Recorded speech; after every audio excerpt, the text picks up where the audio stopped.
Welcome back to Legends and Dragons Podcast, episode 23. Chance Burleson, Jimmy Klaus. We are here from broadcasting, if you will, from the Legends Lair here in Hurst, Texas. We are. I'm up. So let me tell you, I know we were talking off camera here, but I am still so surprised when individuals come up to me and go, hey, man, I've enjoyed listening to your podcast. I'm going to keep my foot right here. As you should, man. He is jacked up. Your foot is in a boot right now. How'd you hurt your foot, by the way? Muay Thai. That's the cool version of the story. What's the non-cool story version? I wasn't, I was kicking, but I didn't hurt my foot kicking the target. I hurt my foot setting my foot down from kicking the target. So in other words, I hurt my foot. Yep. Doing exactly what every human being with 2 feet does every single day. Just setting my foot down. You know, when I choke on my own saliva. Yeah. Sometimes that happens to me every day. I was like, I'm about to die doing the most simple task of just breathing. Right. So I have a question for you about the podcast. Yes, sir. Okay. Jimmy, where's this relationship going? Man.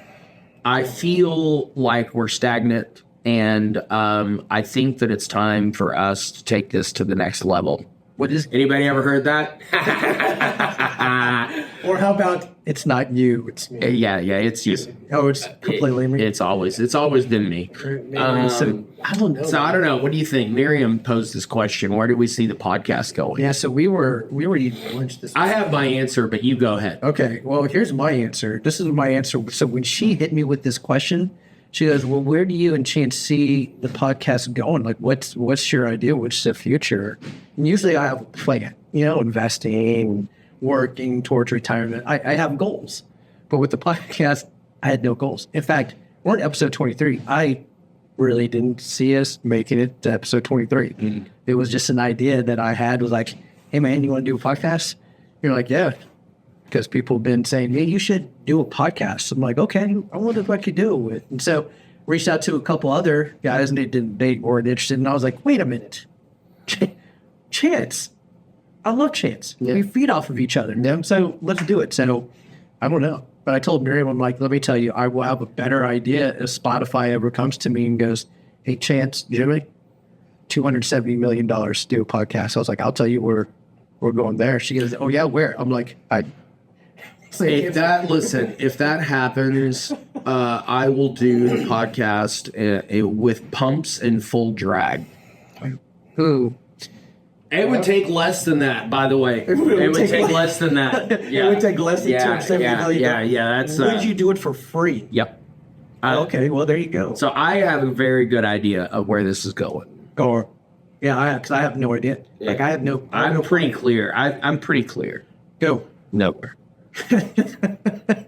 That was about as good as the answer as mine. Yeah. So her. She asked. I was like, I don't know.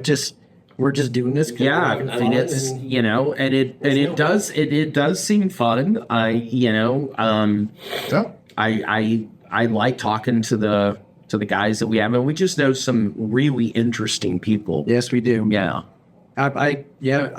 Anyways, the answer is I don't know. Yeah. We're just going to do this. Yeah. I mean, once it starts to feel like a job, then I'm like, I'm tapping out because right now it's fun. Yeah. You're right. We do have a lot of interesting people. Hey, did I ever tell you my near-death experience? Speaking of Miriam Klaus, who, by the way, she is my number one subscriber. Never watched one episode. Yep. And of course, her and my daughter, her and Jerry were talking about that. She goes, that's okay, Mom, neither have I. But I think I subscribe. I'm like, my God, my own family. Yeah. I'm like, y'all don't even listen to me. Anyway, so speaking of sainted Miriam Klaus, years ago, I did not know that I was allergic to fire ants. Journey was just born, probably a couple months old, still in the carrier. Our front yard was infested with fire ants. And we had, I got bit on the ankle one time. I was like, oh man, it kind of swelled up. Well, we had a yard guy come over and to spray for all these fire ants. And we get home, I get Journey's carrier, I put it on the ground. Miriam's going to take it inside. And I'm like, what is that mound in front of the bushes? And in front of the bushes, it looked like a mound of dirt. Well, it wasn't. It was a mound of fire ants that were dead. They were dead. Okay. As a very mature adult at that time, I got on my hands and knees and was like, yeah, you're dead. You're dead. And I got hit by one fire ant, right there on my wrist. Killed it. Or whatever else. I was like, man. So, of course, I started getting a reaction. Next day, I wake up and my wrist is swollen. I'm in training at Fort Worth Center at the time, so I'm not controlling traffic. I'm just training, and so I get some Benadryl, pop some Benadryl, get the Benadryl cream, and it starts to swell. My whole arm is starting to swell up, and I can't barely move my wrist. And Miriam was like, "You need to go to the doctor." I'm like, "Nah, I took some Benadryl. I got some Benadryl cream. I'm not worried about it." Come home, I think that afternoon, and now there's like a black streak going up my arm. And Miriam was like, "You really can't go to the doctor." I'm like, "Oh, babe." I said, "Oh, I'm fine. I don't need to go to work." And I think this was day 2 after the fire ant bite. She calls me at work and goes, "Hey, you have a doctor's appointment at 3:30 after work." I was like, "Babe, I'm fine. I don't need anything. But thank you for setting me up an appointment. I'll go, if that will appease you, if that will make you happy." So I go to the doctor and I'm joking. I'm like, "Oh yeah, man, my arm is all swollen. Like I can't even put my wrist down." I'm like, and the black mark is probably almost to my elbow. It's up there. And so the nurse comes in, nurse practitioner, and I'm joking, like, "Oh yeah, my wife wanted me to come in." I was like, "Oh, I think I'm fine. Just allergic reaction." She goes, "No, it's a good thing you came in because that's going up. That's going to your heart. That's going to cause like some sort of damage." Like, "What?" She goes, "Yeah." She goes, "Are you allergic to fire ants?" I'm like, I have no idea. She said, "This is the first time I've ever been bit by. Welcome to Texas, baby. You get bit by a fire ant." And she goes, "Okay, well, we need to get you a shot." So this older black lady comes in. She's like a grandma type, and she comes in with a needle. That needle, it is probably larger than the sun. I mean, in my opinion, yeah. I was like, "Oh my God!" I was like, "That's a pretty big needle." So I'm rolling up my sleeve. She goes, "Honey, you need to take off your pants. It's going right in your butt." And I was like, "What?" She goes, "Yeah, it's going right in that muscle back there." And I was like, "What is going?" Yeah, I could have easily died. Wow. Easily died. So that's the first incident where my foolishness almost killed me. Okay. The second incident, it is many, by the way. I mean, I can go into stories forever, Right. about how I almost killed myself. Sure.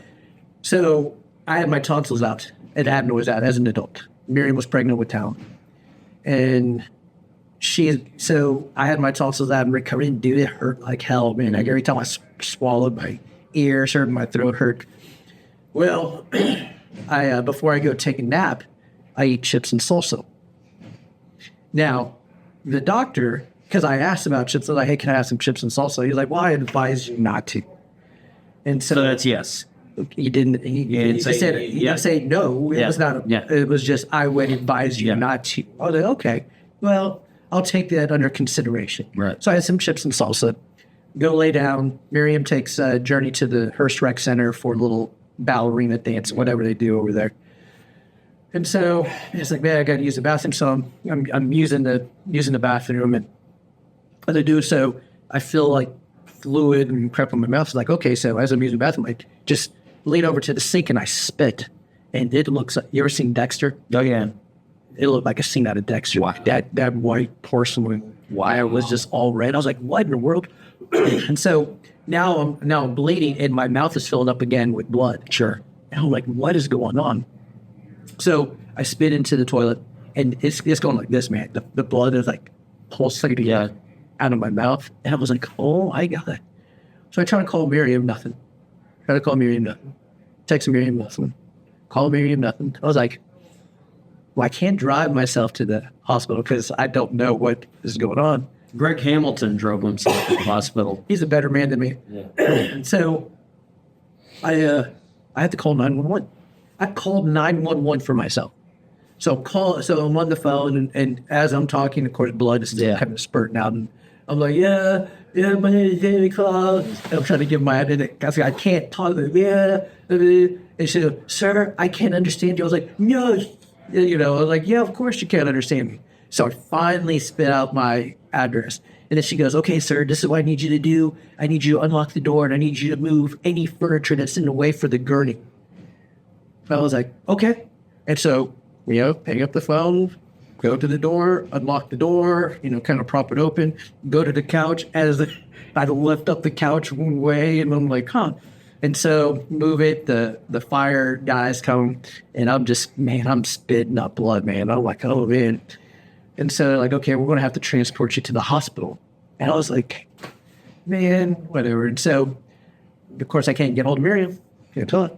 So I'm in the ambulance, and the lady was like, sir, I know I don't know you, but you look really white. And I was like, thank you. I appreciate it. So I text Miriam, like, I'm in the ambulance. Thanks. Yeah. So that's so that's what I sent her. And she gets it. So at the Hearst Rec Center, it's like a Cold War bunker. It's like you get no signal, no cell phone signal. And so she sees the message like, oh my God, come on, Journey, we got to go. And so now she's rushing. She meets me at the hospital.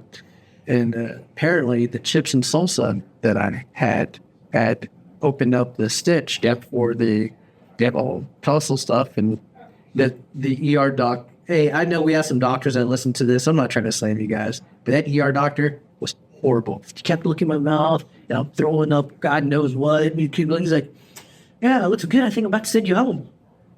Yeah, about to send you home. Miriam was like, no, we are not going home. So she calls the ENT who did the surgery. He has to come back and rebirth it off, man. You have any of those stories? Dude, I have so many of those stories. I want to hear one story about, like, if somebody wasn't there, you'd probably be dead right now. All right. I'm 5. 5? Okay. I'm 5. Which, by the way, have I ever shown you the thing about my throat? No. No, you have not. Y'all are going to love this. I love it. Okay. All right. So, let's just stand up. All right. All right. I want you to put your hands around my throat. Around like this? Yeah. Okay. Don't let me move you back. Ready? What in the world? Yeah, I mean, of course. Go ahead. Yeah, don't let me move you back. Okay. All right, ready? Yeah. Do that to me. Bill Bush. Dude, what's wrong with you, Bush? Are you serious? You can't. Yeah. So, Dude, you're like nuts. it's a little bit like a superpower. Yeah, it is a Now- superpower.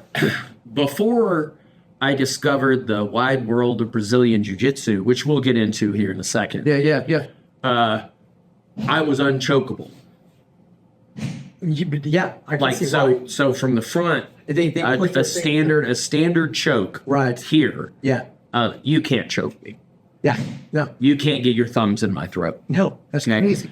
And that's because when I was 5, I had a dirt bike. Now, I'm 5, so it's might as well be a Ducati.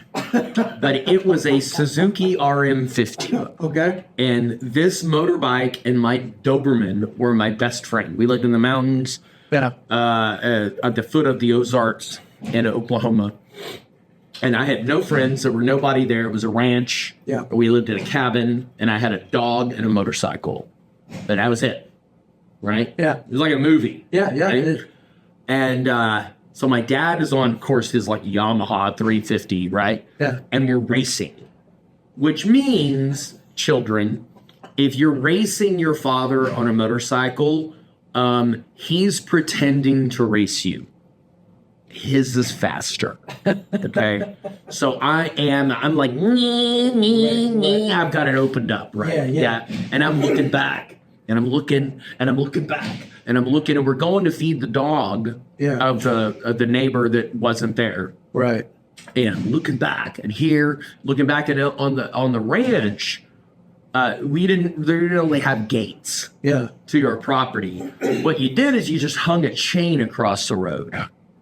Yeah. Maybe you're ahead of me. Sure. Yeah. So I'm looking back and the sun's shining on this chain in a way where you just really couldn't see it. Right. You could. Yeah. And I look and this chain catches me by the neck while I've got this Suzuki RM50 opened up. Yeah. Right. So I'm probably going 30 miles an hour. Yeah. And it clotheslines me across the neck, swing like a friggin' cartoon, and I swing around and fall on the same side that I hit it, right? No. Yeah, just bang, right? Oh, So it's bad, right?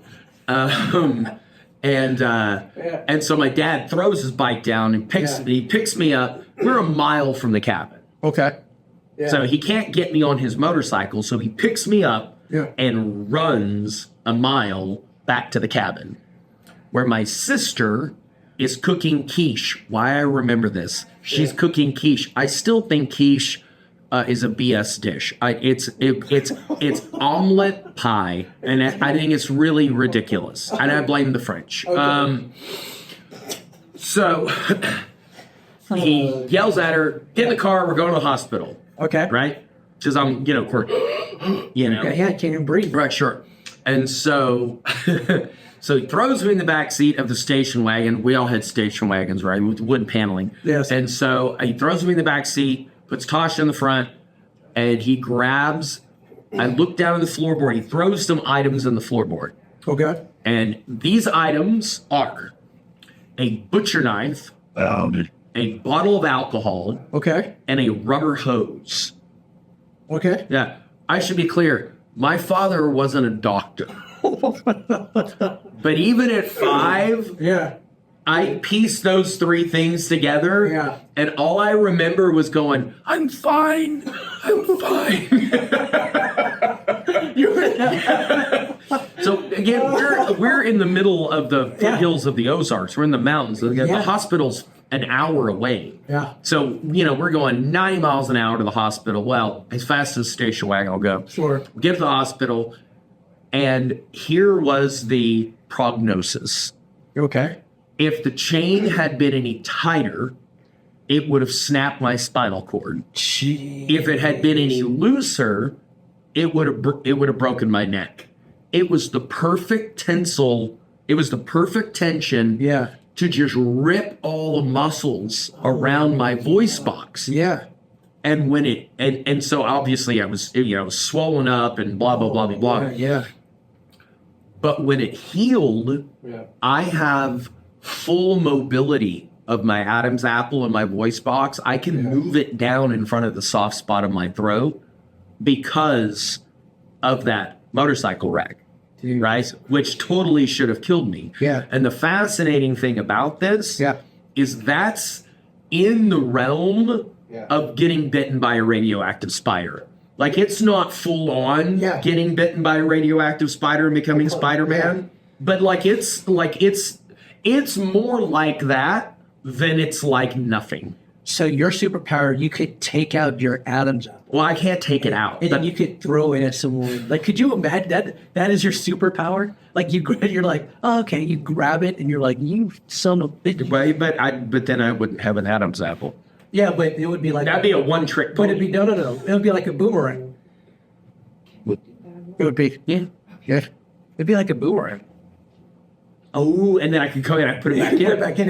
You throw it, and you just hit somebody, and then just So understand that before we discovered jiu-jitsu, I was like, you can't choke me. Sure. Well, It's like a great party trick. so just to be clear, I hadn't had this you had to have the put on me choke. yet. Or have my lapels Just squeeze you. cranked around. So I am indeed very chokeable. Yep. Right. Very, But not the traditional sense. So here's the thing. I'm unchokeable if you're stupid. Okay. Okay? So if you're an ignorant, uneducated, stupid person, you can't choke. So speaking of rear-naked jokes, so yesterday at Jiu-Jitsu, we did that yesterday. Okay. So, by the way, Philip, happy 18th. Yeah, he's an adult now.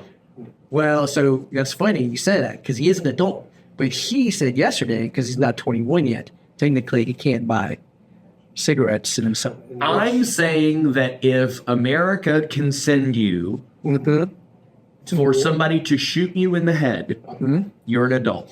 So You can vote. Yeah. So we've been doing these. You can decide the future of this country, but you are not mature enough to buy nicotine. Is it nationwide? See, I don't know, guys. Yeah, it's nationwide. We're not 21. So yeah, neither still. Yeah. But that's crazy. It is nationwide. Oh, I had no idea. But listen, so Talon yesterday. So Bought cigarettes. He's still old. he's not old enough. He's 13. So Talon and Journey were on the maps with me at.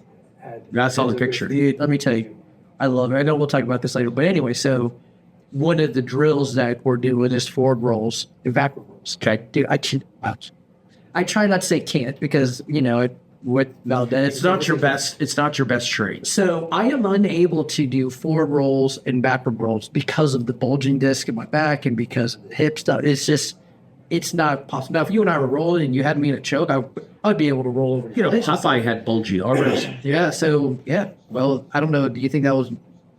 You think that was probably cancer? You think Popeye had cancer?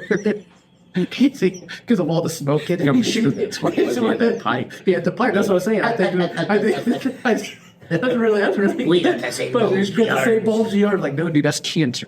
Yeah, it is. Go get that checked out. Yeah. Or he's allergic to fire ants. Popeye got bit by fire ants. But Tal was like, Dad, you're skipping these rolls, the forward roll. So he was trying to throw me under the bus. I was like, listen here. I'm like, you join the military and you go serve your country. Right. I'll let you skip them too. Yeah. Like guess what? Roll, boy. Roll, boy. Anyways, Speaking of jiu-jitsu, Yeah. CGI and ADCC. did you watch any? No. Man, let me tell you. So I did.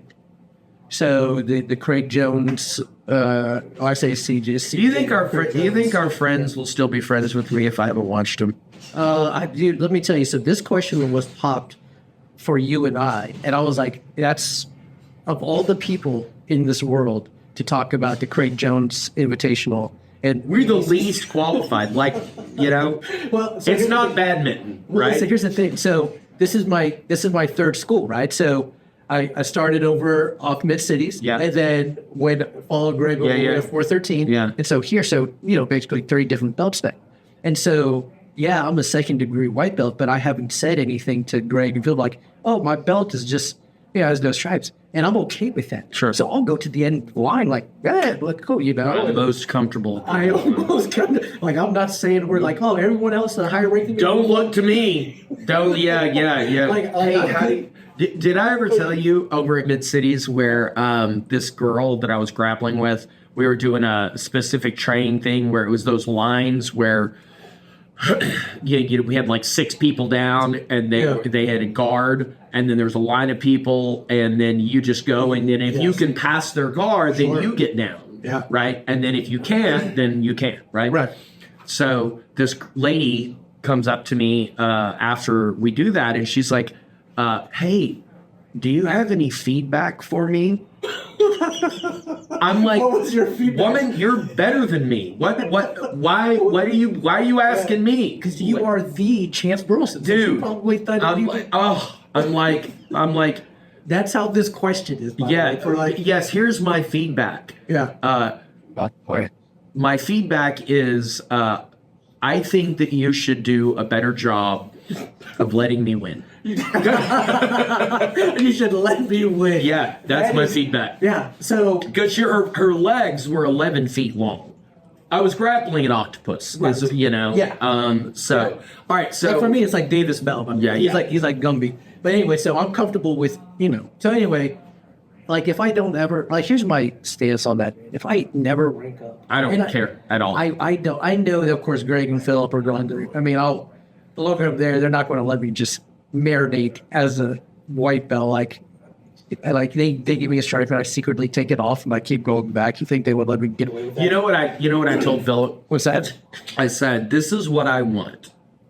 If you care at all about what I want. No, he doesn't. I know. If my feedback means anything, what I want is I want people to grapple at me,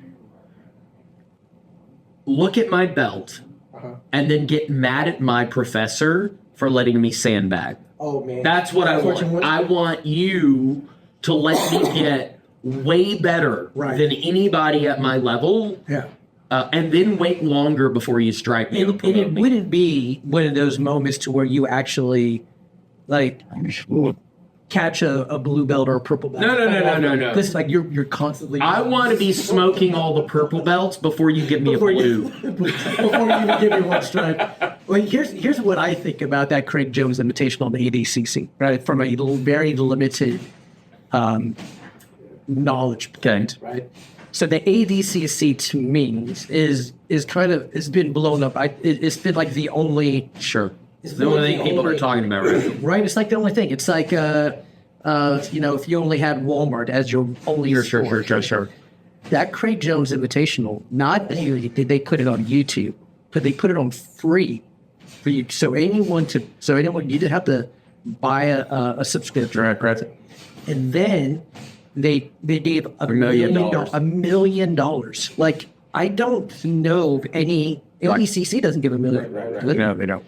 And then, I mean, I love the UFC.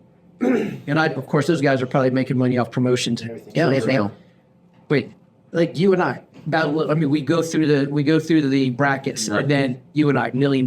Like, that's some pretty cool stuff. And I think that now ADCC and the Craig Jones Invitational, I think now they're going to be competing for viewership, which I don't think there's anything wrong with. Well, I think it's the way that a free market is supposed to work. Yeah. Okay. So, we could get into, I saw a great video the other day, and I mean, this is going to trigger some people and it's going to make some people happy. Good. Let's trigger some folks. But this guy comes up and he's talking about the evils of capitalism. Ooh, okay. to this guy sitting in a Starbucks.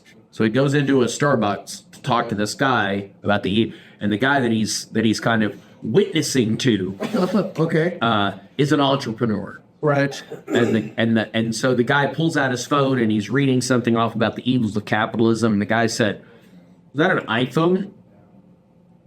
And the guy's like, "Well, yeah." He goes, "Isn't that a little hypocritical? Yeah, you own an iPhone, but you're telling me about the evils of capitalism. Yeah, like you shouldn't have a phone, period." Right. At all. Sure. Like you're exploiting the working class and all this kind of stuff. And he said, and the kids in China that are making them for you. Yeah. And so what he said, he goes, if you really believe in this wholeheartedly, then the way this world, or specifically this country, is set up, you have the freedom to not participate in any of that. And you can go with your friends and live with the Amish, and grow your own food and not have any technology and not have any medical care. Like, you can go do that. Yeah. And we won't stop you. We won't stop you. Like, you can really put your convictions to work and go and not participate in any of this. Yeah. And he said, and the way I believe does not stop you from doing that. But the way you believe stops me from doing what I'm doing. And I want to participate in this. I want to participate in the system because even though it's not perfect, clearly nothing is. Right. But some of the benefits of it is it motivates people to do better and work harder and to innovate and all this kind of stuff because of the motivation of the free market and all that kind of stuff. That's where all of these advances come from, is people trying to compete with each other. Yeah. And so if you have this ADCC that has been the gold standard for so long, then they can do whatever they want. Right. But now you've got this going, hey, we're going to do better. Right. And then that's going to influence this. And they're like, well, okay, well, if everybody's going over here, then we need to do something similar to that. And so in theory, it's not evil. Right. It's not evil at all. Yeah. In theory, this is where, and I could get into a philosophical debate about capitalism, socialism, communism, all the isms. Mm-hmm. All right. It's not the philosophy or the template. The template is not inherently evil, right? Capitalism is not inherently evil, but neither is socialism and communism. Neither of those things are inherently evil in and of themselves. But when you introduce evil people to any of those systems, they figure out how to exploit it to keep other people down instead of lifting each other up. So the reason that I've gotten into a lot of discussions about this, when people talk about, especially the right, the hard right, they'll talk about how horrible socialism is. And they always talk about Venezuela, right? The most horrible. You know who they don't talk about? What's that? Norway's. Oh, yeah, that's true. They don't talk about Norway. Norway is a great example of it working. Yeah. And Venezuela is a great example of it not working. Right. Okay? So what's the difference? My suspicion is that Norwegians are better people. Yeah. Like they just generally, and when I say better people, I mean they care more about each other. Better leaders, if you will. Well, or they are just the general populace cares more about their fellow neighbors. Yeah. And so when you start trying to legislate morality, it won't work. Yeah. You can't change a system and expect that to change the people. Yeah.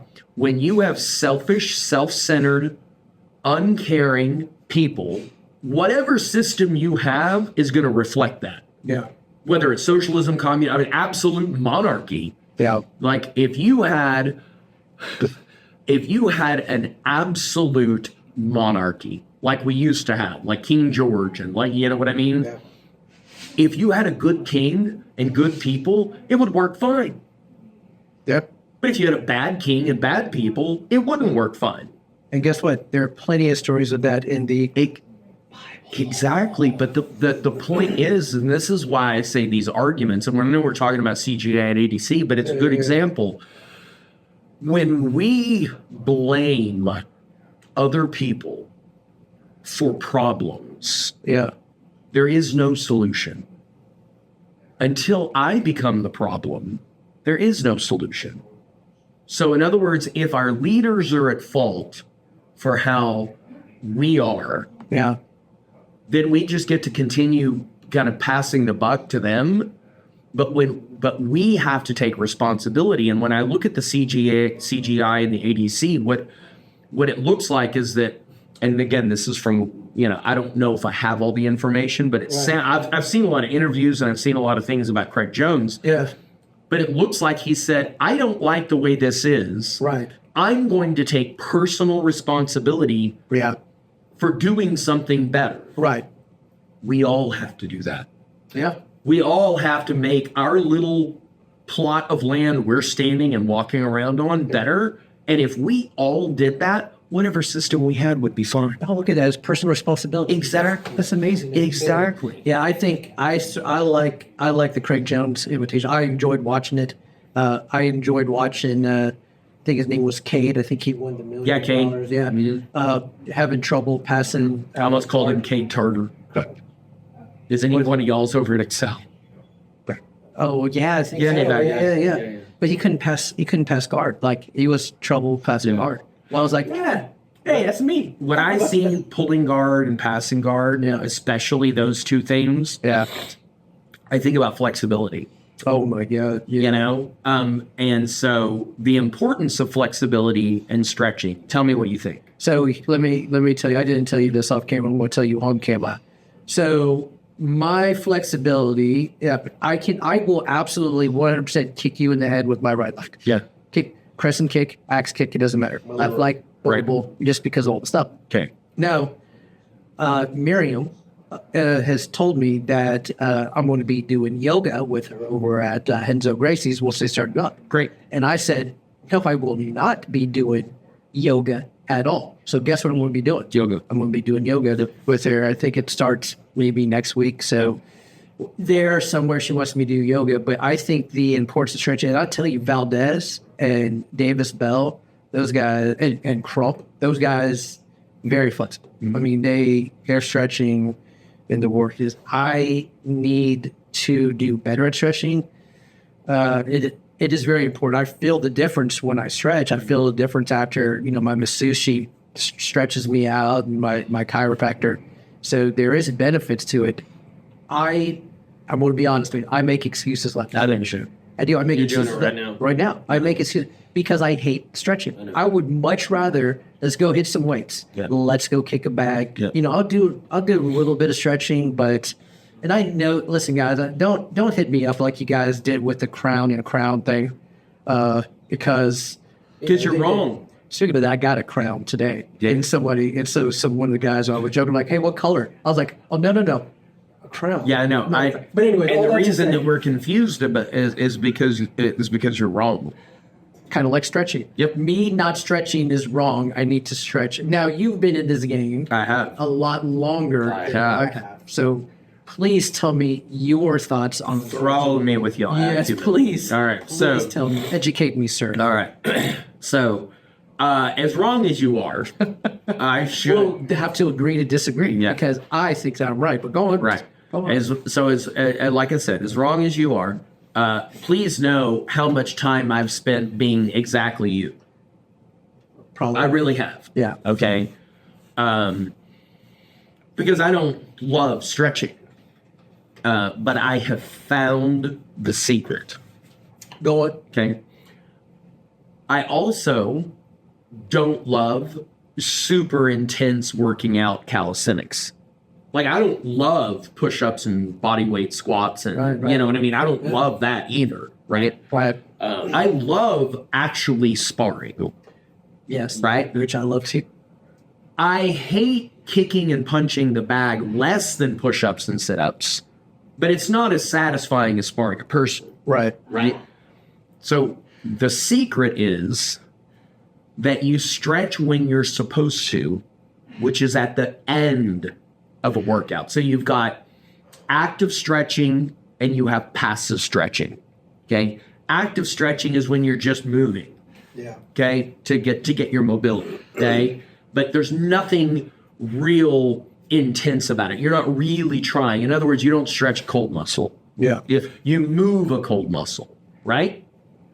So what you do is you put your passive stretching, which is where you hold a stretched muscle for a minute each. That's what I've been taught. Okay.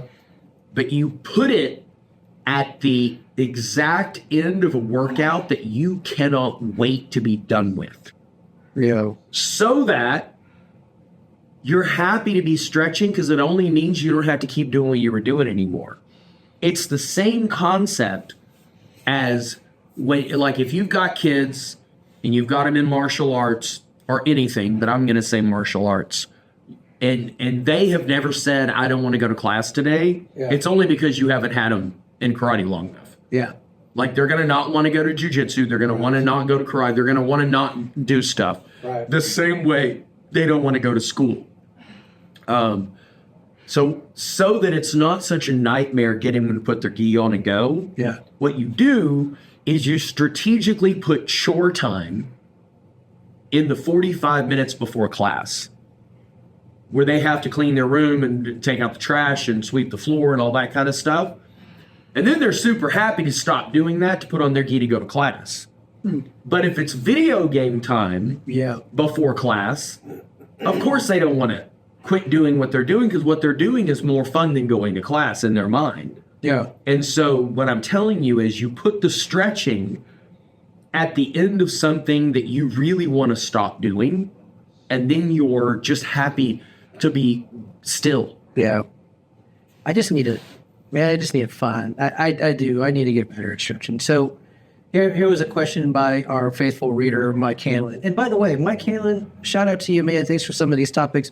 There's a rumor that Mike Hanlon hit the bag so hard that it came off the rails, the chain. Now, there's no video yet. I'm taking his word on it. I think he probably did it. What do you think? Who said it? Mike. Was it Michael? Jai White. Is it? Jai White. Yeah. He did that. Yeah, Joe Rogan said he saw him do it. That's crazy, man. To have Broke that the much chain, power. yeah. Yeah. Have you broke one? Yeah. No, neither. Anyway, what advice would you have for a 50-year-old guy? I'm not 50, by the way. I know me. Look it. I'm almost 50, but a 50-year-old guy who is just joined a gym. So I come in, here 5 years from now, as a 50-year-old guy. and I'm like, man, I really want to do this. I really want to do this.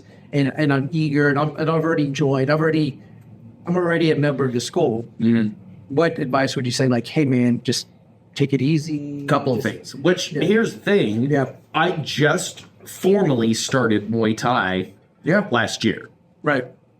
I really just now got serious again about jujitsu. Yeah. And Kali doesn't count because it's not a super high impact thing. And I've been doing that for years. Right. But I just started Kyokushin this year. Yeah, you did. Right? Kyokushin's no slouchy. I mean, it's an intense thing. Yes, it right? is. Yeah. And what I can say is that starting anything kind of as high impact as martial arts, right? Or injury prone as martial arts. Yeah. The older you are, because I'm 51, Yeah. you have to be smart, which is not my strong suit. I haven't been known like if you met 20 people that know me fairly well, okay, and you said describe chance in one word, You don't think smart would do not one of the 20. You think so? Well, no. I'm an intelligent person. You're But intelligent. no, yeah, I'm not denying that. Yeah. What I'm saying is that smart with my own body. Oh my God. Yeah. Now nobody would say that. Nobody would say that. Okay. Yeah, I would say. So my mentor Hanshi Kovar said that told me to get a book years ago that I would tell any 50, honestly 40 plus. There's a book called Becoming a Supple Leopard. And it is basically a how-to guide of being athletic after your prime. Give me that book one more time. So, Becoming a Supple Leopard. okay. And it's not a novel, it's a textbook. Like you study it. It's a how-to guide. Right. Of how to be really smart. So here's the one takeaway that I would suggest for anybody. Okay. Consistently undertrain. Okay. Always do about half of what you could do to about 75%, but never beyond 75%. And this includes going to the gym, lifting weights, calisthenics, sparring, grappling, whatever. Yeah. Okay? You want to only do about half to 75% of what you could do. Yeah. Never 110%, leave it all on the floor. That's for 20-year-olds. What you do is you do less than you could. When you leave class, always feel like you could have done more. But do it almost every day. So It was pretty. Yeah. So here's the thing. Yeah. And so you saw what's his Faraz Asab. I can never say his name right. It's GSP's. Yes. Okay. Yeah. He was on Rogan. Right. And he said, if I go to jiu-jitsu 5 days a week and do 50%, and you go 3 days a week and do 100%, you have to recover between classes because you did so much. At the end of the year, I'm going to be better than you. I did more.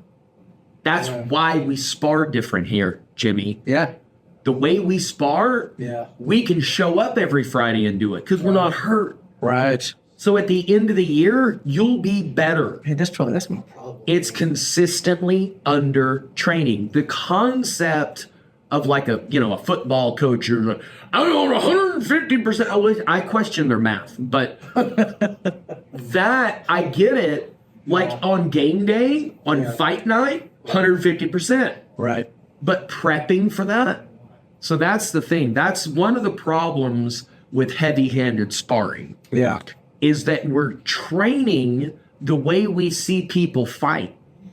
Guess what? Yeah. Those fighters don't train that way. Right. Yeah, they don't. They don't train that way. They touch pressure train. Right. Then on fight night, I'll totally break my hands on your face. But I'm not going to do that the Thursday before the fight. Yeah.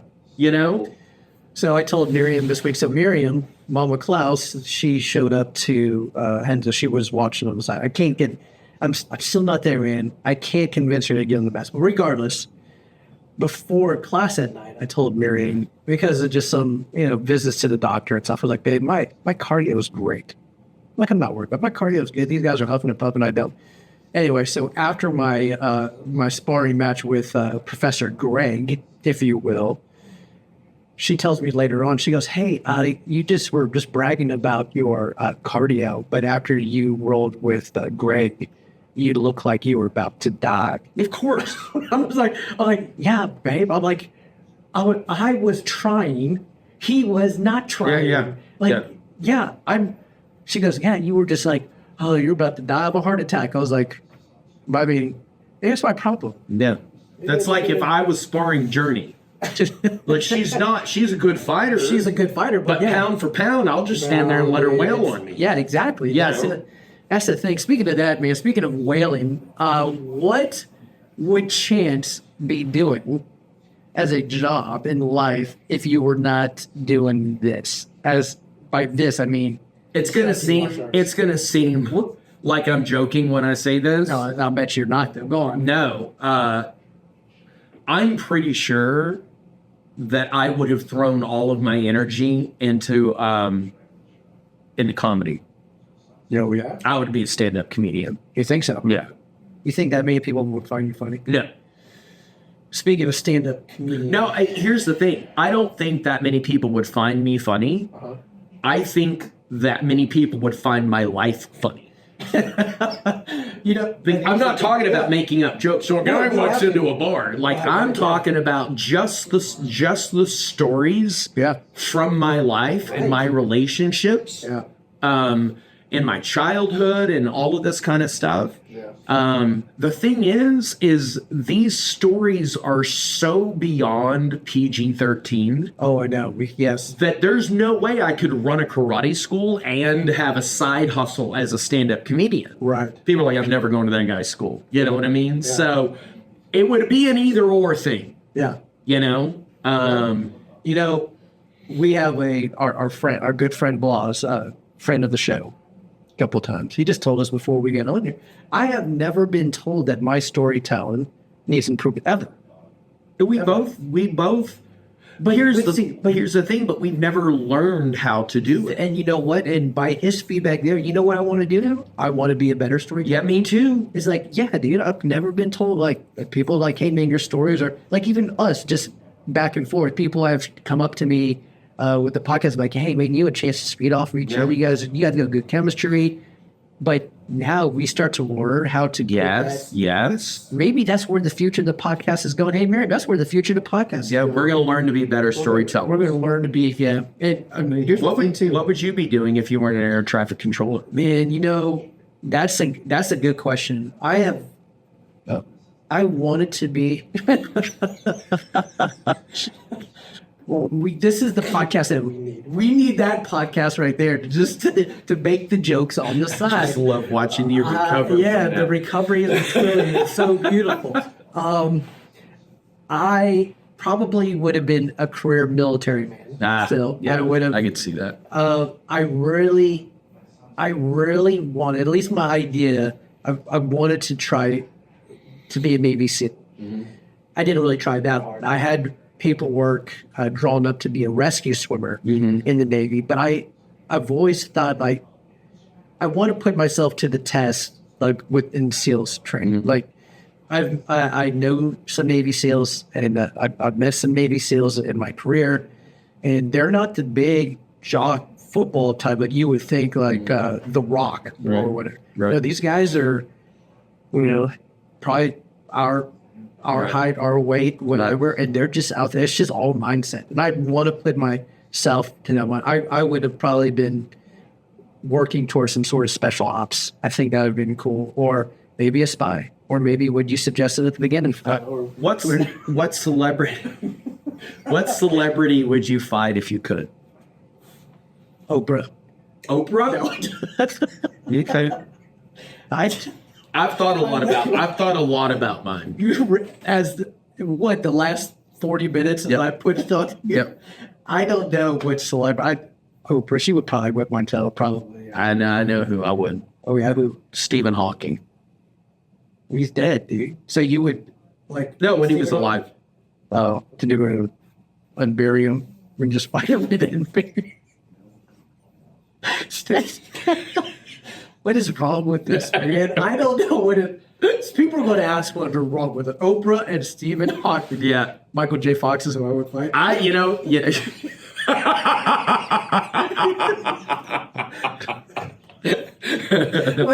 Did I ever Tell her.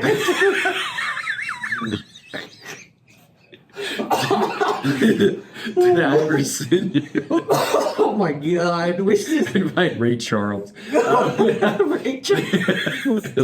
Stevie Wonder. Have I ever sent you that meme of that really blurry Fox selfie?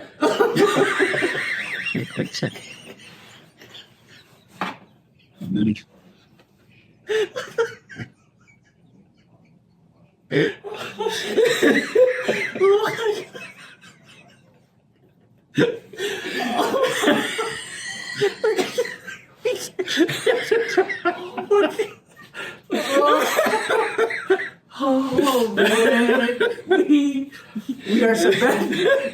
We are so bad. I don't even know why y'all watch it. I don't know.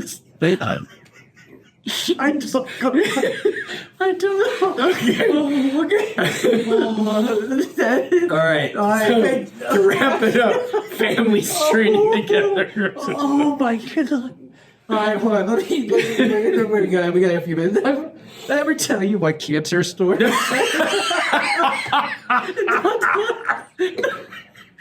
like Popeye. All right. God. Tell us the cancer. Hold on, man. I'm still trying to recover from our celebrity fights. Oh, Lord. So, man, I had a kidney stone, and it was like 2:00 in the morning, and I woke up suddenly like, what the hell's going on? And so, didn't want to wake Miriam up, so I went to the kids' bathroom. I was like, man, I don't know what's going on, man. I'm sitting on the toilet, I'm like, what is going on? Nothing's happening. I was like, okay. So I go back to the room, and as soon as I hit the threshold of the hallway into our bedroom, dude, I'm on all fours. Boom. And I'm like, God, I'm in such pain. And I'm like, Miriam, babe. Miriam, she goes, I'm like, I think I need to go to the ER. And she goes, Call 911. yeah, call 911. I'm too sleepy. Yeah. But so I'm like, babe. And so I'm trying to wake her up. I'm like, she goes, what? I'm like, I think I need to go to the hospital. She goes, shut up. Get back to bed. That's awesome.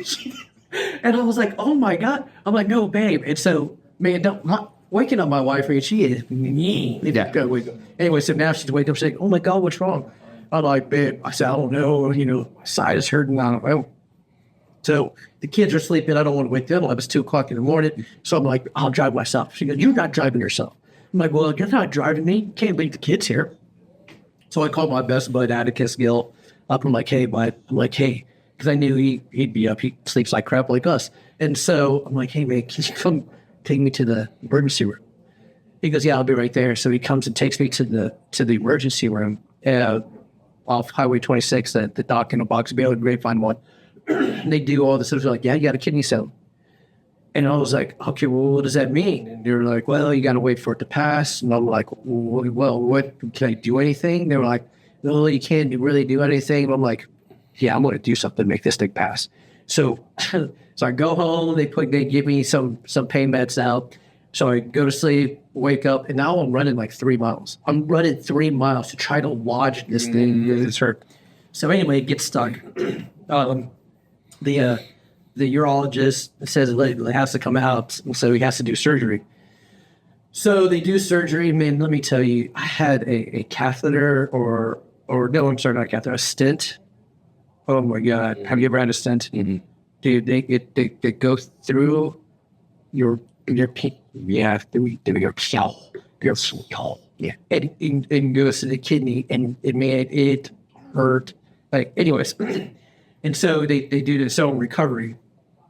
So after the recovery, they do the ultrasound, And like we talked about the podcast before, where I can make the most most professional person. Oh yeah. So I'm talking to the lady that's doing the ultrasound, and we're cutting up, man, and she's laughing. She's just, and I'm like, yeah, And so then I'm like, so what are you seeing? And her demeanor just changed like that 180. She was like, I'm sorry, Mr. Klaus, the doctor's going to have to we'll call you with the results. I'm like, I just want you to know that right there said volumes. Tells me on. I was like, okay. So the doctor gets it. He calls me and says, hey, there's a mass on your kidney. We're just going to have to come out regardless. I don't know if it's benign. I don't know what it is. It's going to have to come out. So they refer me to, I don't know what the name of the doctor, who he is, his specialty. And no, it was not some guy in the van that cut me up. Yeah. But anyways, MD Anderson. Was it MD Anderson? I don't even know, man. That's why I need really fact check me on some of the stuff. But they do the surgery. They cut out part of my left kidney, and sure enough, man, I called the up and said it was cancer. Thank God for kidney stones. Yep. If it wasn't for that kidney stone, I'd be sitting here like Popeye, like cancer. Well, cancer, absolutely. And I never would have known until it was too late. Yep.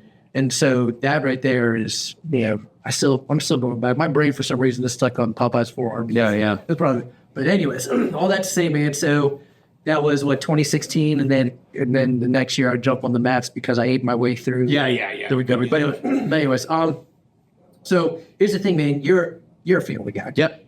You have kids. Yep. I got grandkids, man.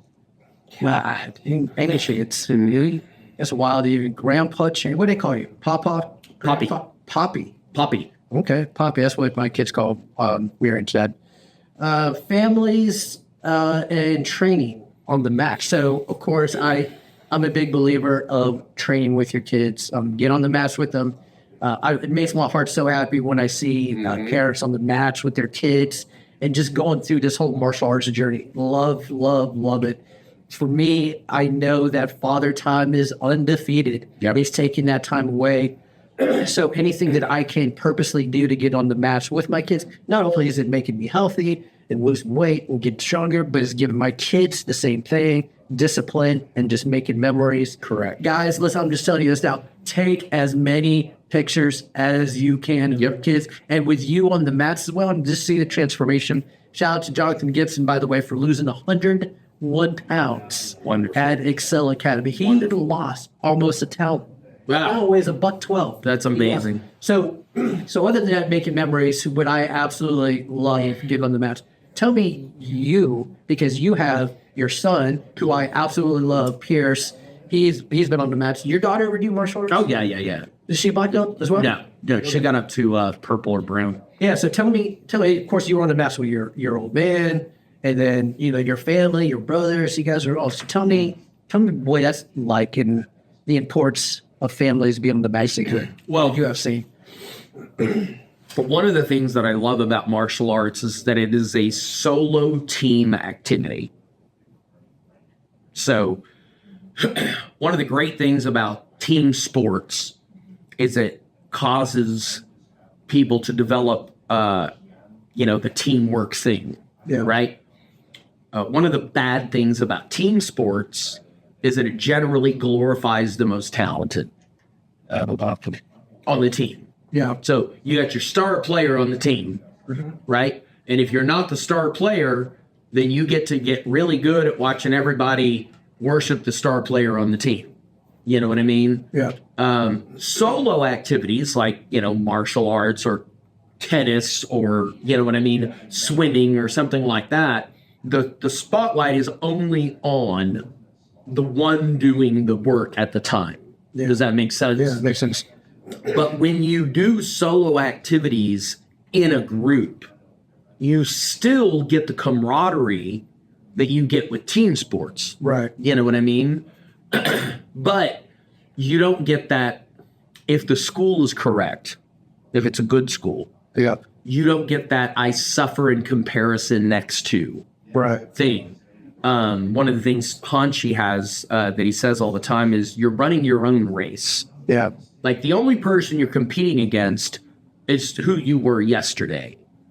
And it's hard to do that on a team of 7 people or 11 people or whatever, you know, and it's hard not to be in competition with your team members while you're competing with another team. Yeah. Does that make sense? Yeah. So that's, again, I'm not besmirching team sports. They do teach you teamwork, which is a valuable skill. Right. You know, but they rarely give the spotlight equally to everyone on the team. Yeah. You know what I mean? Right. And martial arts does that. Yep. Like, whether you're better than everybody else or not, you still are going to have your moment on stage. Right. You know what I mean? Yep. And when you do that as a family, like the ups and downs and the trials and the doing the hard things, you get to build a positive form of a trauma bond with people. Oh my God. Yeah. We're not lying about that. Yeah. I think it's phenomenal. Guys, listen, if you're on the sidelines and you have your kids in martial arts, jump on the mat. Yes. I always tell people that the hardest belt to get is the white belt. Mm-hmm. They're like, oh, but you're a black belt. You went to yeah. The process, it was difficult, but the mindset to change your pants belt for a white belt, that is the hardest. That is the hardest belt to get. Well, here's the thing, dude. You don't have to get a black belt. Yeah. You can quit next week. Yeah. Like, if you want to quit next week, but give it a shot. Yeah, you should Yeah, at least yeah. try the free trial with your squads. Hey, listen, so guys, we're wrapping this up, episode 23. We appreciate you guys. We are blown away by the subscriptions, by the watch, the numbers, and stuff. Every week it's increasing, so we appreciate that. But here's the thing, man, we got some pretty cool guests coming up here pretty soon. Yep. Greg Hamilton, Professor Greg Hamilton will be on. We're trying to find out a time for him. We have Master Michael Rodriguez. He's going to be on. One of my favorites, Alyssa Pruitt. Yep. I can't wait to have her on. That's going to be awesome. She's going to be on the show here in a couple weeks. And then Michael Bolton, not the singer. He's going to join us. And who else? We got, is it Annie? Annie Burleson is going to be joining us as well. So it's going to be on. Maybe we'll have Nikki back on. What do you think? You want to come back on? I would love to. Oh, get Nikki. Maybe we'll get her. I don't know if we have anyone next week. Now she's getting beat up by Blas. Yeah. I know. We'll figure it out though. But anyways, guys, listen. Got nothing but love for you guys. Thanks for watching this. I can't. Yeah, man. But, yeah. Beautiful, man. Beautiful. Guys, much love. We'll talk to you guys next week. Good.